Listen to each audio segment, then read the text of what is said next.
as floods, land and mudslides, epidemics, drought, hailstorm, and high rainfall variability. World Disasters Report indicates that a total of 1,244 people were killed by disasters between 2006 and 2015. Over the same period, 4,345,797 people were affected by disasters, and this was an 11% increase from the number of those affected in the period of 1993 to 2005. It's against this brand platform, Rose Nakabugobwenvu, Acting Commissioner, Disaster Preparedness and Management, Office of the Prime Minister, George Torres Mireles, Technical Assistant, DG European Commission Humanitarian Aid Office, and Honorable Chiwanuka Kefa, Chairperson, National Resources and Environment Committee, Parliament. The dialogue will be moderated by Maurice Mugisha.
We have seen death and destruction on the streets of Kampala as police and the military battle supporters of Hon Robert Kyagulanyi, who is spending a second night behind bars at Nalufenya police station in the eastern city of Jinja.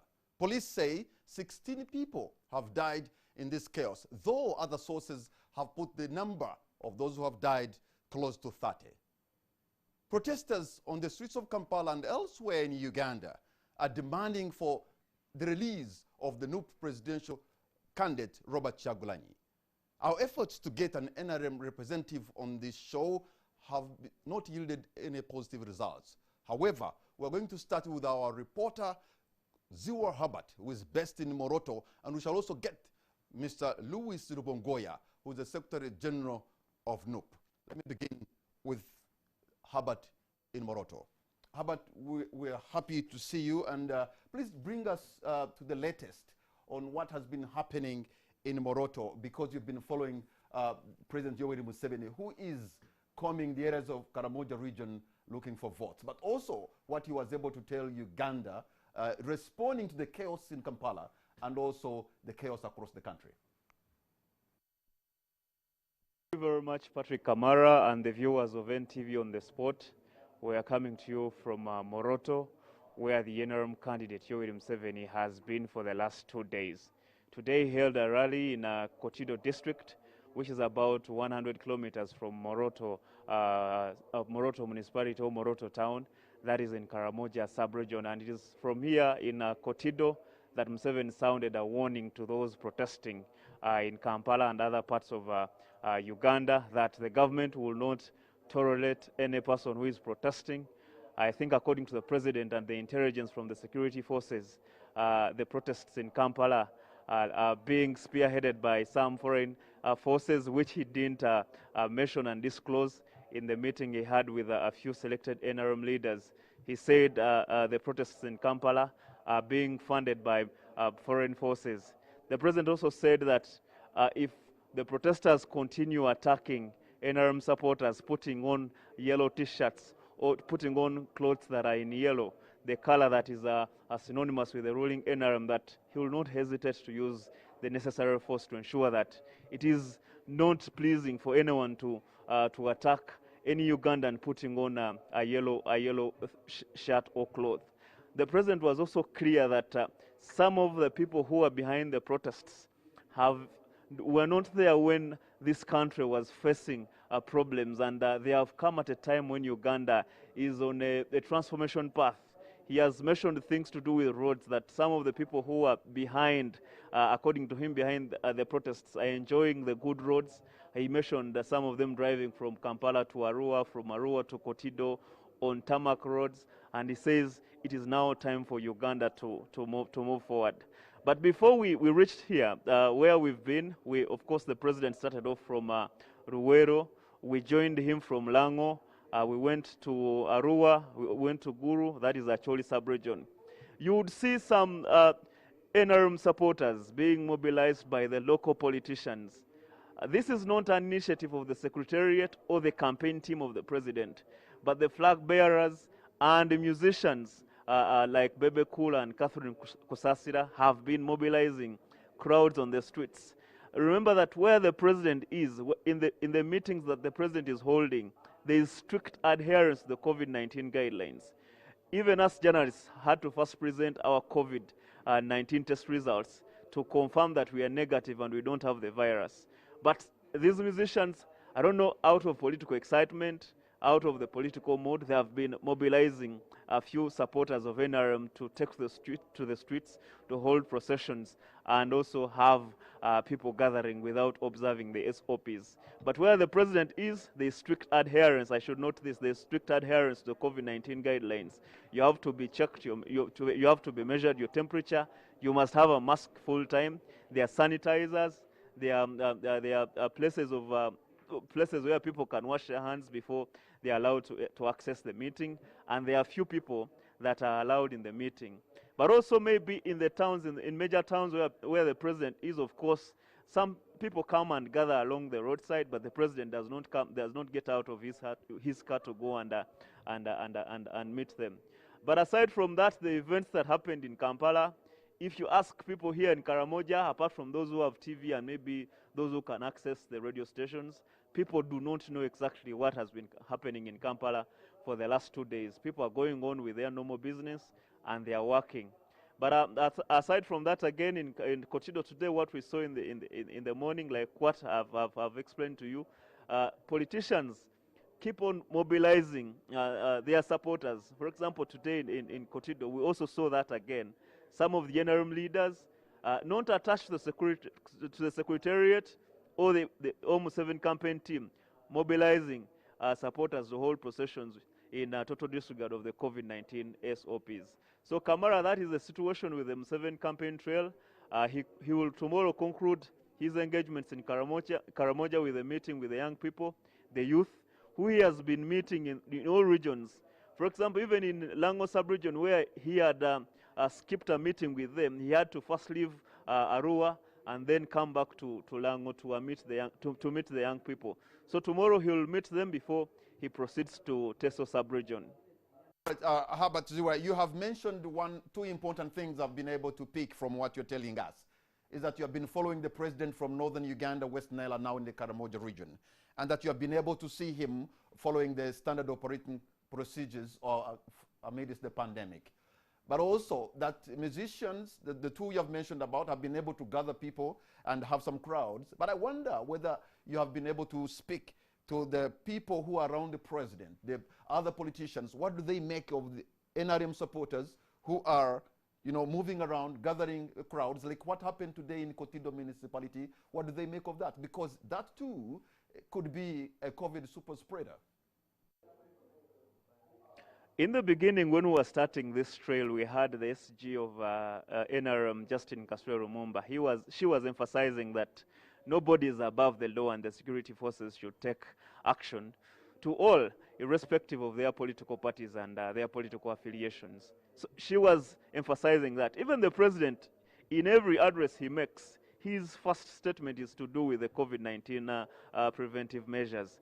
So the Secretariat was trying to distance itself from what happens outside the venue where the president or the NRM candidate meets the delegates.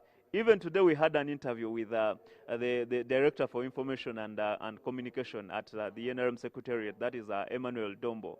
And he clearly told us that it is now the role of the security to enforce the law, not to be selective in the way they're implementing the law. He says it's now the role of the security agencies, especially police, to come and ensure that even the NRM supporters or the NRM members who are against the SOPs are brought to book. Any effort from the police or men and women in uniform trying maybe to stop, the getting together or the convergence of people in Kotido and other areas, any effort to stop them gathering in big numbers, even though they are far away from the president? But I can imagine there's police and there's the military, and they know there's a pandemic and there are SOPs. Is there any effort you have been able to see where the members of the police and the military are trying to tell the people that they can't gather?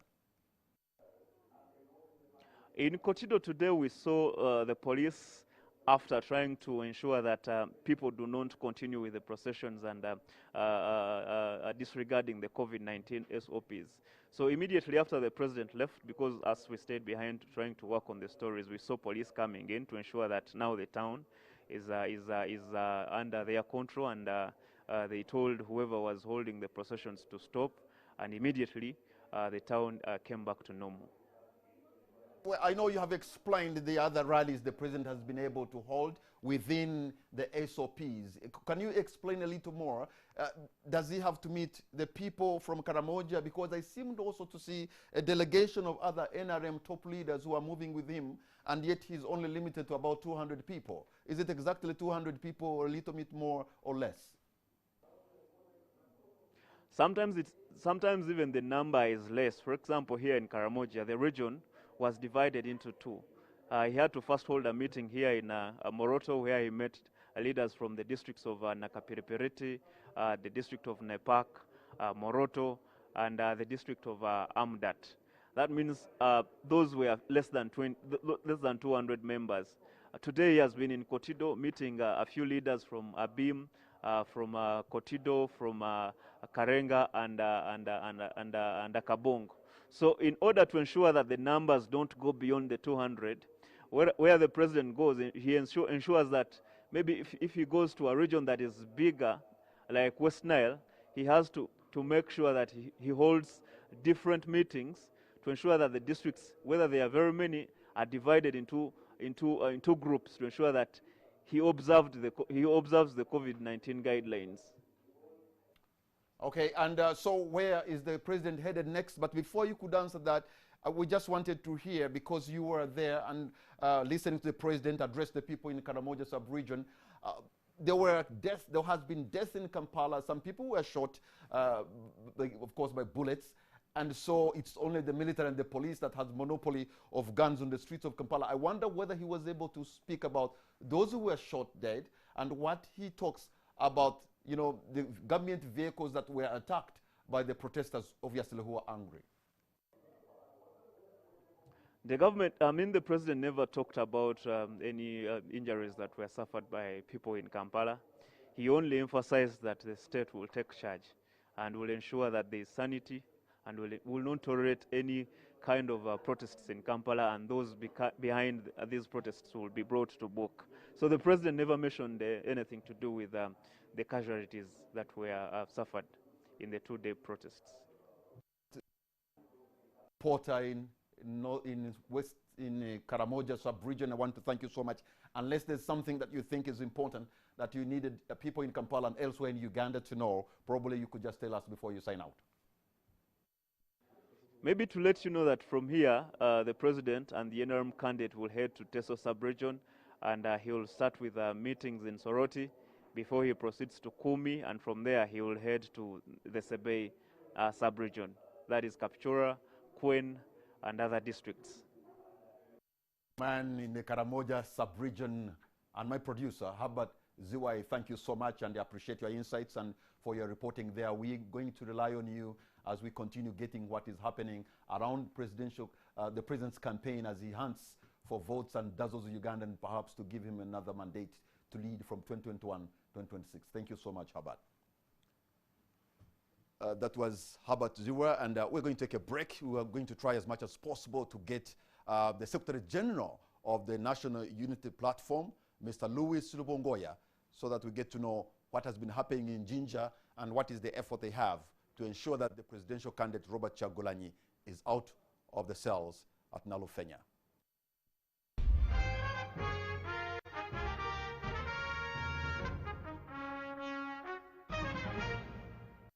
Welcome back. You're watching On the Spot. My name is Patrick Kamara, and we are now joined by Mr. Louis Rubongoya, who is the Secretary General of the National Unity Platform. He's joining us live from Jinja, where he has spent a whole day trying to access the presidential candidate Robert Kyagulanyi, who is under arrest at Nalufenya police station. Mr. Louis Rubongoya, can you hear me? I can hear you very well, loud and clear. Much, Louis. I just want you to bring us to speed on what is happening in Jinja. What have you been able to do for your candidate? Because the last time I talked to you, you were not able to speak to Honorable Robert Kyagulanyi, and neither was his family able to reach him. What is at play as we speak? Yeah, thank you so much for having me, and a very good evening to the viewers. Certainly up to now, we have not been able to access the Honorable Robert Kyagulanyi, our presidential candidate and the president of the National Unity Platform. His family has been denied access to him. The lawyers and doctors have all been denied access to him. So since yesterday, we've been trying to access him, and we've not been successful as yet. Of the National Unity Platform, so you're such a senior person in the party. I wonder whether your party's senior members have been able to meet and what they are considering to do next. Well, under the law, a person is given up to 48 hours to be produced in court. First of all, we are already considering this an illegal arrest and illegal detention because, indeed, if you're not allowed access to the lawyers, if you're not allowed access to family, to your doctors and everything, that's already an illegal arrest. So we are considering taking legal steps tomorrow, but that is if they do not produce him in court within the 48 hours. As guaranteed by the law. As you know, he was arrested around 11 a.m. the other day, and so tomorrow by 11, if they have not produced him in court, we will certainly apply to court for his unconditional release. That is when you apply for habeas corpus, right? Yeah, habeas corpus. Now, we have seen the other colleagues, okay, I can call them colleagues, but they are contenders in this election, General Muntu and General Tumukunde, suspending their campaigns because Robert Kyagulanyi, Honorable Robert Kyagulanyi is under arrest. I wonder, when such a situation is at play right now, NUP or other contenders in this election are considering to boycott the election because the ground is not leveled. That's what I'm hearing from your colleagues. Well, as a National Unity Platform, we are speaking with the other leaders across the divide. Earlier on today, I had a meeting with other presidential candidates, and I represented the Honorable Kyagulanyi in that meeting. We are looking at different avenues. We are looking at different options that we are going to take to make sure that the ground is leveled, to make sure that there is fairness. Certainly, as a National Unity Platform, we are very grateful for the gesture showed by the other presidential candidates who have been able to, suspend their campaigns to stand in solidarity with the National Unity Platform. We do not take that for granted, and we certainly do not take it lightly. It's a gesture that has humbled us, and we are, looking forward to agreeing with these other presidential candidates on how to make sure that as we go into this election, it's indeed a free and fair election. We cannot have the double standards that we continue to see, where presidential candidates are harassed everywhere they go, while the NRM candidate continues to campaign unhindered. Bongoya, do you see any silver lining on what is seemingly a dark cloud on the campaign effort in what is really a rough and tumble of a presidential campaign that we have? Yeah, first of all, the challenges we get only embolden us. The challenges we get only show the people that what we are fighting for actually is a just cause. Right now, with the unfortunate incidents that have happened, and I really want to take this opportunity to extend our condolences at the National Unity Platform to the families which have lost loved ones because of the high-handedness of security forces, the violence that we've seen, those who are grappling with injuries and all that. We really extend our sympathies to those people. But let me tell you something. When you see the kind of problems that are going on right now, they are only emboldening the people. And secondly, they are only showing the people that actually what we're involved in is a just cause, because people are just being shot at indiscriminately. People who previously, for example, did not understand when we talk about injustices are able to see them now very, very clearly. While Hon Robert Kyagulanyi is detained at Nalufenya because apparently he was meeting crowds bigger than 200 people. President Museveni was in Kotido, and you saw how people lined up streets. There were processions, and nothing happened to these people. And yesterday, that was what was happening. The other day, that was happening. So I think such conduct by the state only exposes it and of course, makes the population understand when you talk about unfairness, when you talk about undemocratic practices. Those who did not understand these things are able to understand them better, and we believe that at the end of the day, they will come on board and make sure that they support the forces of change. Mr. Rubongoya, does it really concern you, knowing that COVID-19 is real, and these SOPs are there to prevent the spread of COVID-19, that when people gather, there's a likelihood that people could spread the disease and some people could die?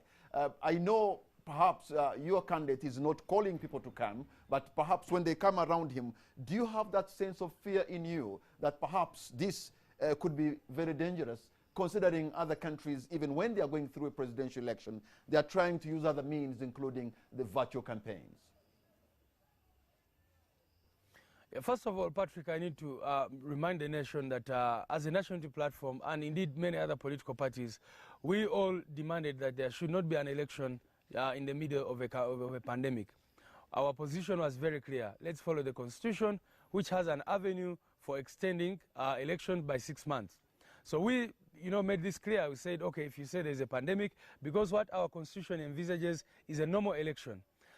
It does not envisage any other form of election but a normal election. And we said, if you cannot have a normal election under our Constitution, you just declare a state of emergency, postpone elections by 6 months, and that period is renewable.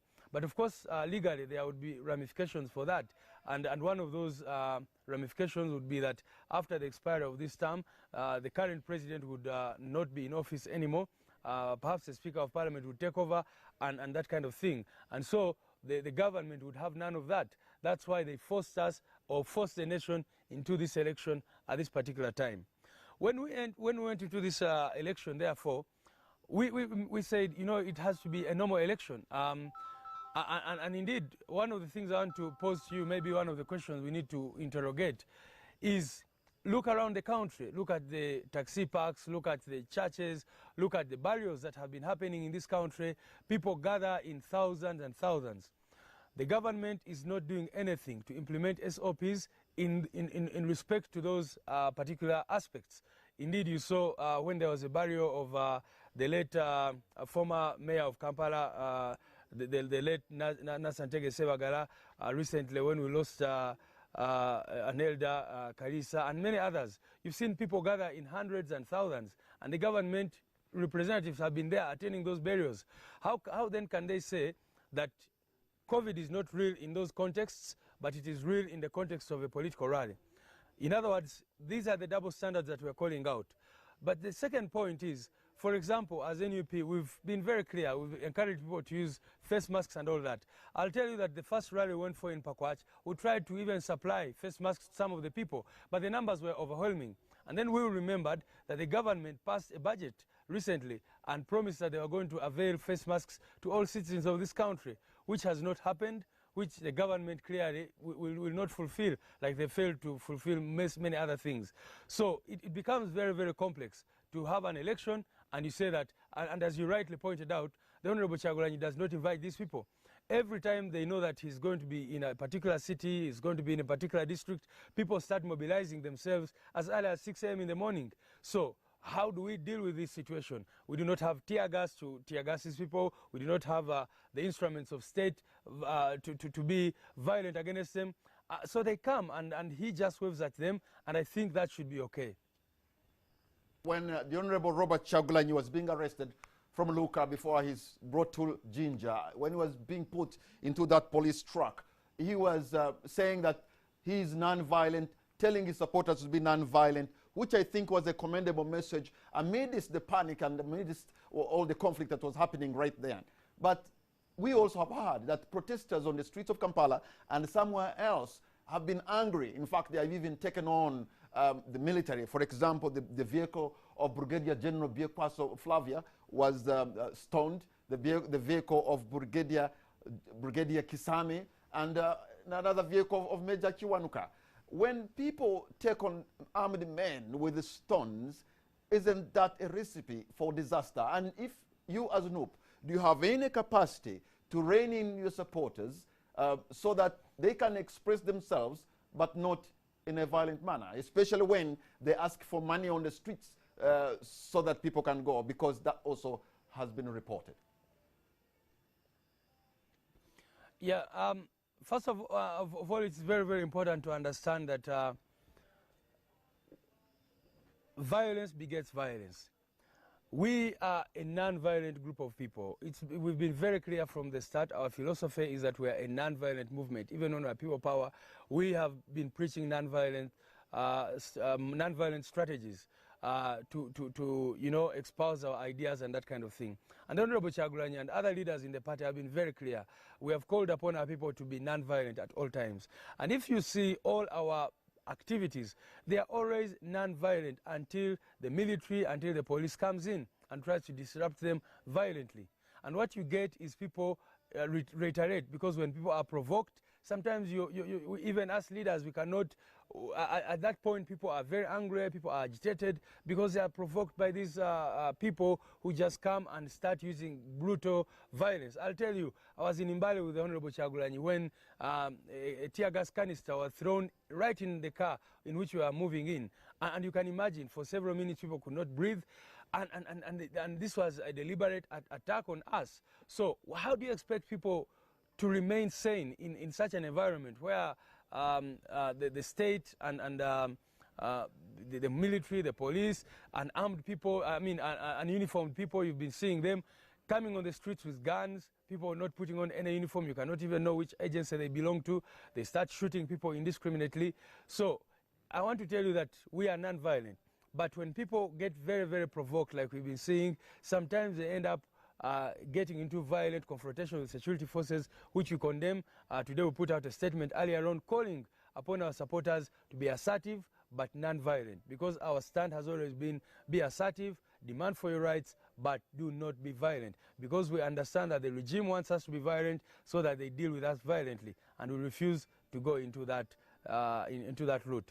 But I'll also remind you that many times the regime, and we've seen it several times in the past, they will put up some people, they will just get goons and hire them to be violent, and then after that blame the opposition. And it has happened before with FDC, it has happened before with all these other parties that came before us. You remember the Chiboko Squad and other such outfits, the crime preventers and all that. So the regime every once in a while will hire thugs to go extorting money, to go beating up people, and then blame it on the opposition because they want to cluster us or they want to brand us as a violent group of people. So you have been able to point out that the NRM party has also violated the SOPs. And also you're talking about people gathering in Kikuba in downtown Kampala in big numbers, which could also be a risk of spreading COVID-19.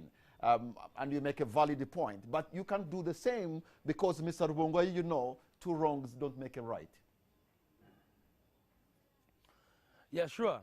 What I was trying to point out, actually, are the double standards, and to tell you that there's no commitment on the part of government whatsoever to fight COVID-19. What they are doing is simply politics. And we've seen that in several governments, especially which are repressive, COVID-19 is being instrumentalized to repress, to persecute, and to oppress the opposition. So that's what we see in Uganda.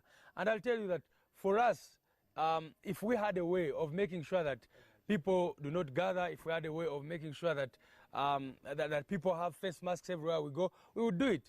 But this is a role of the state. The government has this money. The budget was passed to be able to provide people with face masks. Because I'll tell you that it is our duty to reach out to Ugandans and to campaign to them. Because once an election is put there and you're given only 60 days to campaign, You have to traverse 146 districts within 60 days. You know, previously the law stipulated that you have to be, at least you have one day per district. Now the law was amended.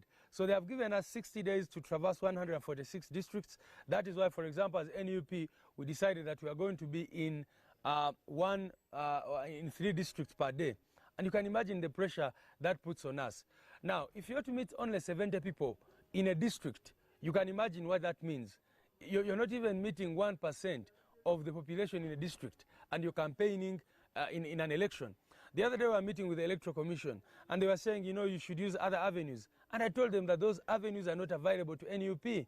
So, for example, I'll tell you that when we went to places like Kotido, to places like Soroti, places like Gulu, we failed to get radio stations because everywhere we went, we found that radio station owners had been instructed by RDCs and other such people not to give us space on their radio stations. So you can imagine in that kind of context.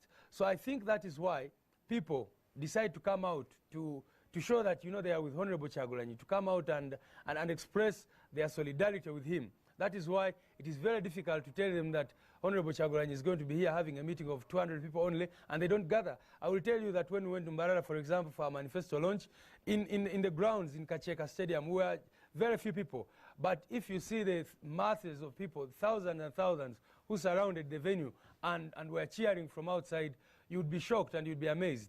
Remember, this is Hon Robert Kyagulanyi who we are talking about, who has been blocked for 2 years from doing music shows, from going out there. So there's a hunger, there's a thirst for him amongst the population. So it's very, very difficult to tell these people to go away when they see their leader. So when you enumerate such challenges that you're meeting, Mr. Bongoya, as NUP, do you still have any conviction in your mind that perhaps this is an election that you could win? Hon Robert Kyagulanyi has been very clear, and indeed all the other leaders have been very clear, that when you're dealing with a referee who is unfair, who is biased, you just make sure that you win by a knockout, and that's what we intend to do. For the past 2 or 3 years, we've been calling upon our people to register as voters. You remember our Funandaga Muntu campaign, where we saw millions of young people register to become voters. We have been able to awaken the population. The thousands of people that you saw in Arua, the people you saw in Lira, the people you saw in Gulu, the people you saw in Kabong, the people you saw in Moroto, and all these other places have been awakened over a lengthy period of time. Our message has been consistent and very clear. Turn out in large numbers and vote. After voting, guard the vote. After guarding the vote and anybody tries to tamper with it, defend that vote, because the laws of this country give you the power to do that. So we think that we are certainly going to win this election. We are going to beat the NRM and the NRM with a knockout. Not just a mere win, but it will be a massive, massive win. You want to overwhelm the system with votes. I think that is something good to be positive about, to be optimistic about. But it's going to take a lot of effort for you to do it, because now, look, your candidate is in jail behind bars in Nalufenya. I wonder what is going to happen tomorrow when you say you apply for habeas corpus and perhaps your candidate is not released. What is your strategy? Well, you know, for us, before we became the National Unity Platform, we are people power, and we still are people power. We believe in the power of the people, and we believe that what you've been seeing, for example, not only in Kampala, but across the country, young people coming out to demonstrate, saying free Bobi Wine, people in Uganda, people abroad. We believe that these are voices of the people speaking out, and we believe that even when Hon Robert Kyagulanyi is incarcerated, even if we are to go to the ballots and Hon Robert Kyagulanyi is in jail, and we've seen it in many places where, you know, leaders are arrested, they are incarcerated, and people go out there and actually vote for them in massive numbers. So this is not a cause for Hon Robert Kyagulanyi as an individual, this is a cause for Ugandans. And let me tell you this, for the past 3 years we've been talking to the people, we've been telling them to own this campaign, to understand that it is not just about the individual, it's about all of us, because this is a cause for change, this is a cause for our country getting better. And so we believe that with or without Hon Robert Kyagulanyi being present with us, the people will go on mobilizing themselves, and we've seen people mobilize at village level, at constituency level, in all sorts of places, despite the challenges that are there. You know what Barack Obama said? He said that even in the face of insurmountable odds, people who love their country can change it. So people who love their country can change it, but also we have seen, I wonder whether you have any kind of control or coordination among those who are angry around the streets demanding for the release of Robert Kyagulanyi, or they're just on free will on their own, because don't you need some kind of coordination, some kind of leadership, so that maybe if somebody goes astray in terms of being violent, they can be brought into line of what you want, a non-violent but assertive kind of demands?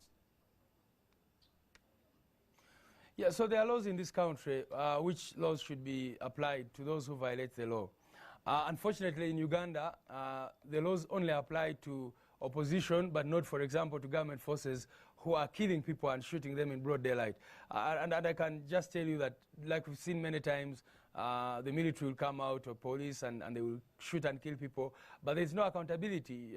Even right now, people were murdered in Kasese and all other places. There has been no accountability. There has been no justice for the victims of such egregious violations of rights and freedoms. But what I'll say is that as NUP, we put out a message, and we always speak to our people. But like I said, the people who are causing commotion, who are causing chaos, are all not necessarily NUP supporters. Because some of our people will come out and demonstrate, and they've been on Facebook, they've been on Twitter, they've been everywhere saying free Bobi Wine. Some of them will come out on the streets, protest peacefully. Because remember, in this country, the right to protest, the right to demonstrate was taken away a long time ago. You can no longer write to police and say, I want to do a peaceful demonstration. So people have to do it by themselves without necessarily being violent. But a lot of times you see people who go overboard and become violent and start doing certain actions which we do not approve of. And in many cases, these are people planted by the regime to try and paint NUP as a violent group of people. But I'll also tell you something about provocation, that, you know, this country is deeply divided. People are very angry. People are bitter. The young people are unemployed. There's so much exclusion and all these problems. So if you get all these things, and there has been a build-up over time, a build-up in terms of the anger which people have. They see violations going on, and there's no accountability and all that. So sometimes people get very angry and go overboard.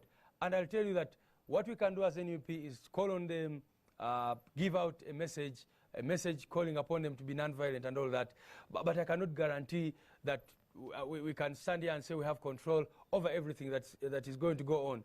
In any case, it is not us who start these things. If Hon Robert Kyagulanyi was not violently arrested and held illegally and incommunicado, right now we wouldn't be seeing the mayhem that we've been seeing these past days. It is simply because of the state actions that these people are reiterating. All right, I have with me here a statement that has come from the president of the Uganda Law Society, Fiona Nabasa-Wall, who, it's a long statement, but she says the Uganda Law Society has a statutory mandate to advise the government and the public on matters ancillary to the law, that the Uganda Law Society condemns the violent protests and advises all citizens to seek redress for any disputes in courts of law. The Uganda Law Society also condemns, in the strongest terms, the violence and impunity that was demonstrated particularly by the security organs on civilians during the riots and protests that in turn resulted into death of several unarmed civilians. This is a statement that has come from Fiona Wall. You are a lawyer yourself. I'm sure this should be like music from your ears, because you see people well, condemning violence on the street, but also condemning the armed men who have shot people on the streets of Kampala. Yeah, first of all, I'll tell you that this should not be an exception. It should be the general rule and not the exception. We want to see more people come out. We want to see religious leaders. We want to see elder statesmen. We want to see professionals coming out to condemn this kind of brutality that we're seeing, because I'll tell you that what we're seeing is indeed testament that you do not have to be in politics to be affected by politics. You do not have to be involved in what we're involved in to be a victim of state brutality and the things that we see going on. Yesterday, some people were going about their businesses, but because of the indiscriminate shootings and all that, people lost lives. some young people were just excited, waving at their candidate or something like that. Where in Mbale the other day, a young man was shot dead. Why? For simply standing on the roadside and waving at Hon Robert Kyagulanyi and showing solidarity with him. So we want to see, and I want to really, really commend the Uganda Law Society and indeed other bodies and agencies, both domestic and international, who have come out to speak out against the violation that we see. But we want to see more people coming up. This is not about NUP, this is not about the presidential candidates, this is about Uganda. This is about all of us coming together to call out a brutal regime which continues to violate the rights of citizens. Yeah, Secretary General of the National Unity Platform. We're going to take a very quick break. When we come back, I just want to ask you on what you need to do to ensure that, well, emphasize the issue of non-violent but protests, even though it appears that is a little out of your control because people seem to be having spontaneous, interaction across the country, whether that is not likely to descend into a very slippery slope, because if you try violence, you know very well that you'll be playing in the hands of people who have the use of instruments of coercion in their hands. We'll be right back after this break.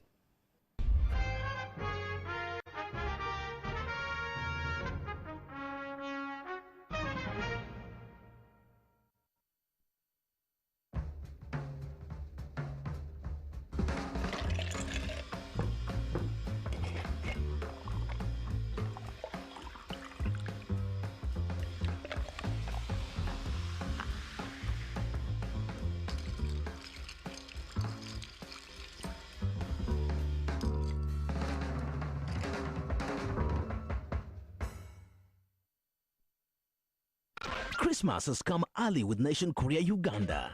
Send your gifts to your loved ones safely and on time countrywide and within East Africa at affordable rates. Find us at Airtel House Plot 41 Pewa Avenue or call 0200-711-302 or 0772-309782. Nation Courier Uganda is a brand of Monitor Publications Limited and is regulated by Uganda Communications Commission. Terms and conditions apply. Golden, wrapped in splendor, smooth from the finest ever, crafted, refined with texture and flavor. Simply a masterpiece. Bell Lager, expertly brewed. Alcohol is not for sale to persons under 18. Please drink responsibly.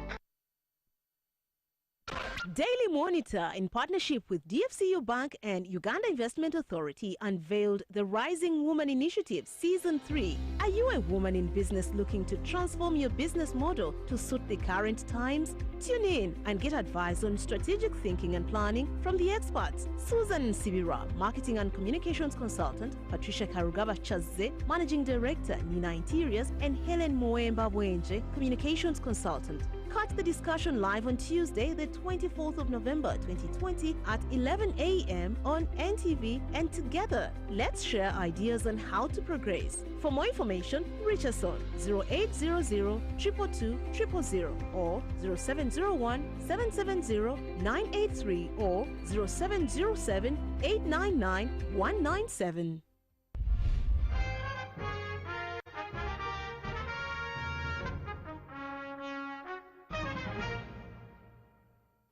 Welcome back. You're watching On the Spot. My name is Patrick Kamara, and we're discussing the events that have been taking place, the chaos and on the streets of Kampala and other parts of Uganda because of the arrest of the presidential candidate for the National Unity Platform, the Hon Robert Kyagulanyi, who was arrested in Luka but brought to Nalufenya in Jinja city in the east of our country. And we are joined from Jinja by the Secretary General of NUP, Mr. Louis Rubongoya. And Louis Rubongoya, I understand, of course, we have talked more about the chaos that has been happening yesterday and today, but I also know that you have a package for the people of Uganda as NUP, as you try to dazzle them so that they can give you the mandate. I'm going to ask a very general question. Why should the people of Uganda entrust you as NUP to be the party that should lead them in the next 5 years?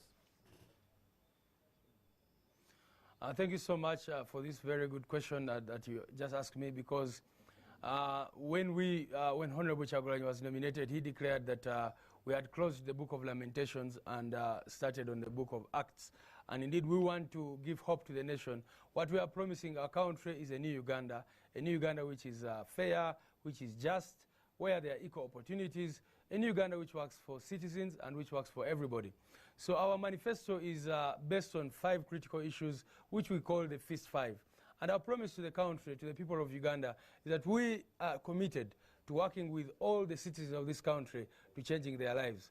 We have promised the first and critical point, a people-centered government, that we must have the people at the center of governance. One of the key problems in this country is that power was taken out from the people and placed in the hands of a few, a small clique of people at the center who control everything. That is why we cannot protest. That is why we cannot demonstrate. That is why citizens cannot enjoy their rights, civil and political rights, effectively. So we want a people-centered governance where citizens are free to demand accountability from their leaders, where citizens can take charge of their destiny, where citizens have a right to appoint and disappoint leaders. So we want to have a people-centered government. The second point that we've been heralding and telling our people is equal access to quality services, especially healthcare and education. For a very long time in our country, you notice that education has suffered so much and healthcare has suffered so much. Why are we prioritizing these 2 critical issues? Because we believe that an educated population is a productive population. We believe that a healthy population is a productive population. We believe that if you improve education, and indeed like Mandela said, education is the only tool with which to improve the world, to change the world. And so we believe that we must make sure that we invest enough resources in education to make sure that our children study well, we make sure that our curriculum actually works for the present times, and to make sure that the healthcare of our people is up to standard. The third point we've been talking about is inclusive economic development. Why are we talking about this issue? We have a problem in this country where there's a lot of marginalized groups of people who are excluded. You find that the whole sub-region feels excluded from the national conversation, from the national development agenda, and we are saying there should be inclusive economic development. We believe that if we put our resources to good use and make sure that people in Karamoja feel that they are part of this country, as people in Acholi, as people in Kigezi, as people in Lango, and everywhere else, that would help. We want, under this point, to make sure that the opportunities which are available, for example, to foreign investors, are available to domestic investors. We are one of the most entrepreneurial countries in the world. So we want to make sure that if our young people are inventing stuff, coming up with good ideas, we want to make sure that the government supports them to make sure that they fulfill, they maximize their potential.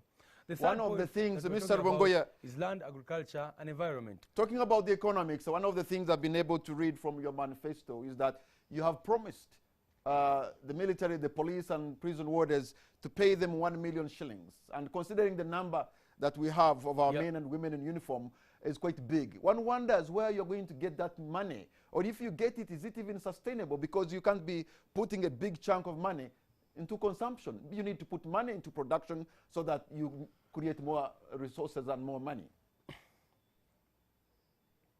No, our approach here, first and foremost, I'll tell you that the money is available. The money is available. If you look at our manifesto, we talk about how much money is lost every year in wasteful expenditure, in billions. We talk about money which is lost through corruption, and the statistics are out there. We lose a lot of money for example, this idea or the issue of duplicated government agencies, which we've talked about merging. This very government realized this a few years ago and commissioned a study, and the study found that indeed we lose a lot of money in duplicated agencies, departments, and all that kind of thing. So we've said that let these resources be put. Let's prioritize the welfare of our people. And I'll tell you that when you spend money on improving the welfare of the police officers, of the soldiers, of the prison warders, of the health workers, of the teachers, you're not actually affecting production. Because if this money is, if you are paying these people well, then they are able to support the economy. They're not going to be getting this money and investing it elsewhere, but they are going to be able, for example, to pay school fees for their children. And so you have a pattern whereby people, first of all, it addresses the question of equality. Because right now we have money in the hands of a few people, yet if we made sure that we are paying these people well, then the money will be available in the hands of many people and therefore able to support other people's businesses, able to support production, and you'll see this turning things around. And Mr. Bongoya, we've benchmarked, we've looked at other countries and what. Mr. Bongoya, you are saying we are losing a lot of money through graft, and maybe you could be right. And I'm wondering what you'll be able to do as NUP, considering that corruption nowadays is both systematic and systemic corruption, that it is so entrenched that there is a deficit of integrity which goes down to the household level. How do you, for heaven's sake, tackle an animal like that seems to have permeated in our fabric as a country? Yeah, first of all, you need to deal with the problem. Where did the problem come from? Where did corruption come from? If you look at the corruption in this country, it begins right from the head. If members of parliament are being bribed to pass bad laws, what do you expect people to do? So corruption has been there simply because, and it's been skyrocketing, simply because it begins right from the top and permeates indeed throughout to the family level. Now, if you change the top, and you change the leadership at the top, and you make sure that you have leaders who are committed to fighting corruption, not just in rhetoric. In every NRA manifesto since 1996, they've been talking about zero tolerance for corruption, but in fact, it's as if they are just doing the exact opposite. As NUP, we are promising zero tolerance for corruption, both in word and in action.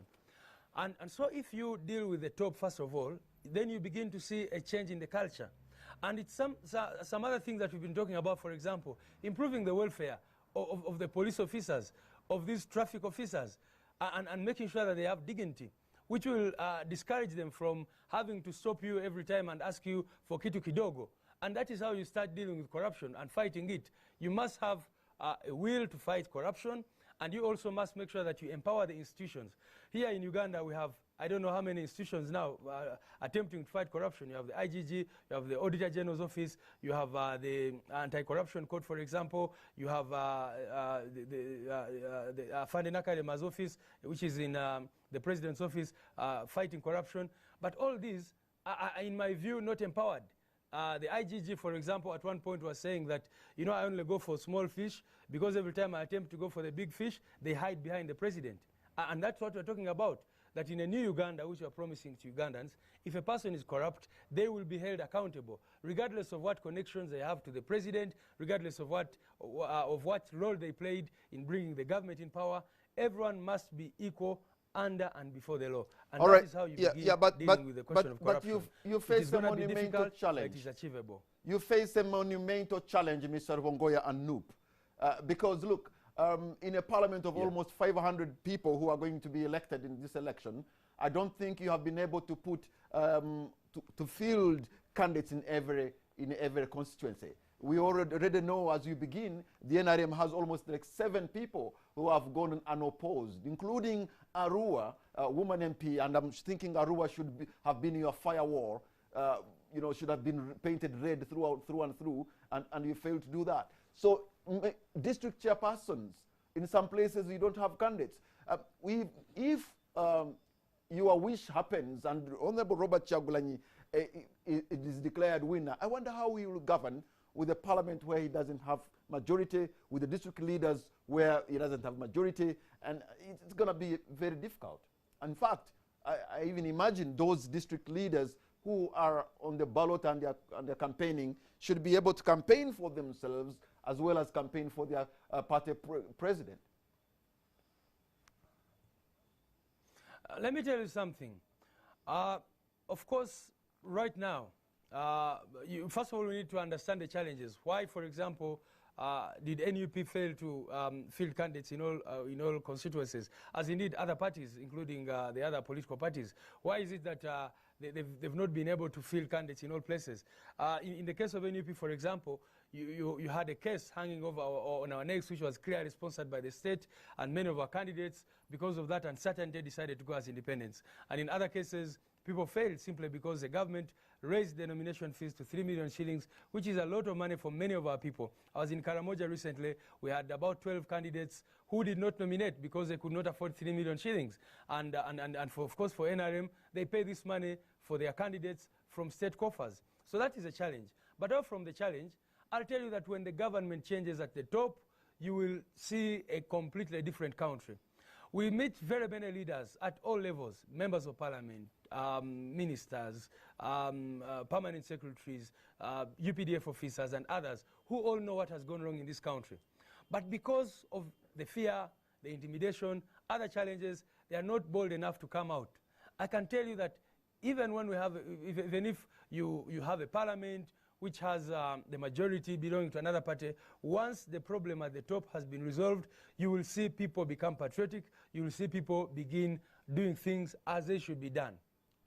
All right, I would like to thank you so much, Mr. Louis Rubongoya, Secretary General of the National Unity Platform. We appreciate your insights on these issues, and we thank you for your time. Definitely Uganda has listened and watched you. We wish you here on the sport program. We wish you luck on whatever you are doing and wherever you are. We hope to get in touch with you tomorrow as we try to know what is going on with your presidential candidate and the efforts for your campaigns in this election. Thank you very much, Patrick. That was Mr. Louis Rubongoya, whom we are getting live from Jinja in the eastern city of our country, giving us the latest on what is happening in their campaign. But of course, the arrest of the Honorable Robert Kyagulanyi, who is spending the second day behind bars at Nalufenya. But they are very positive that by tomorrow, 11 a.m., they will be able to apply for habeas corpus to be able to force the police to release him or show him wherever he is. We had earlier, we tried to interact with the NRM, my producers to get in touch with the NRM to come on this show, but we are not successful to get somebody to be on this show. I hope what we have seen on the streets of Kampala, people who are protesting, I'm very convinced that Ugandans are not bad people. I'm convinced that we have a very good country, and I'm convinced that you mean well. And I'm convinced that even when you try to fight each other, it's not that you hate each other, it's because I believe we love our country more. And I think at the end of the day, we Ugandans who have gone through tumultuous times before, we shall again overcome, and this will be behind us. And Uganda will move on, and the elections will be done. And I hope and believe that the will of the people will be listened to. And that's what democracy is all about. Good night and God bless Uganda.